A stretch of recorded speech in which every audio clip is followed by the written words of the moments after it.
I'm a Prairies boy. I grew up in Saskatchewan, and both my mother's and my father's families were products of the Soviet enterprise. Before and after the war, they fled all kinds of things. They were refugees. They had their land collectivized. They went through war, genocide, etc.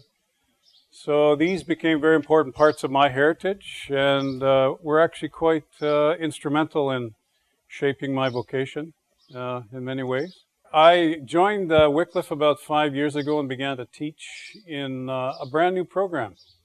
So this was a brainchild of a number of people here. They wanted Wycliffe to engage in urban and international development, and they wanted students to have the opportunity to start thinking holistically about ministry and about their communities, both domestically and overseas. So we've been developing courses in urban and international development, both in a master's program, as well as now we've launched recently a certificate program with 6 of those courses for particularly practitioners who are working with organizations in the street or overseas with community development issues. I think I'm probably considered to be a hybrid sort of guy because I bring together a background in theology and biblical studies with a couple decades of work in international development. And I like when those two things collide. I like the exploration of faith and development together. And I like looking at what does it take for NGOs to be healthy? How do we know when our work is good? How do we know when we're being effective?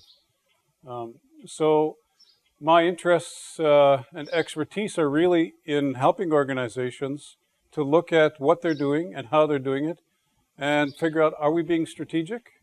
Do we need to move to the next generation in community development?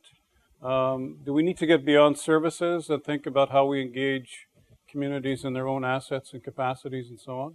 So I meet students every day who are trying to figure out, either as pastors or parishioners or as NGO staff, how can we actually engage our neighborhoods most effectively, whether they're international or whether they're in downtown Toronto or east side Vancouver or anywhere else. They want to explore what does it mean to be faith-based practitioners interested in human well-being and in transformation of communities.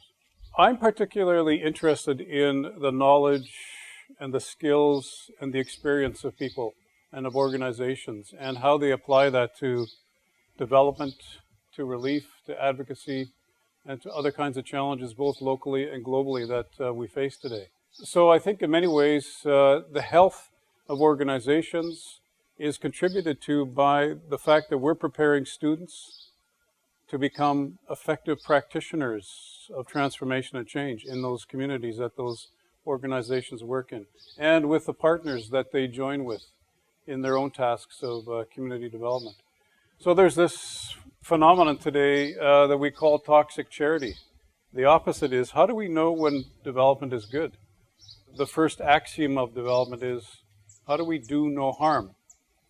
And how do we actually challenge ourselves and our organizations when we're engaged in practices which may be very well-intentioned, but they're not necessarily well-informed by context, by cross-cultural engagement, by the global issues and challenges that actually they impinge on. So the challenges are huge, but I think through equipping those students with knowledge and skills and experience, they can rise to the challenge as they begin to wrestle in their own contexts and cross-culturally with the challenges of development.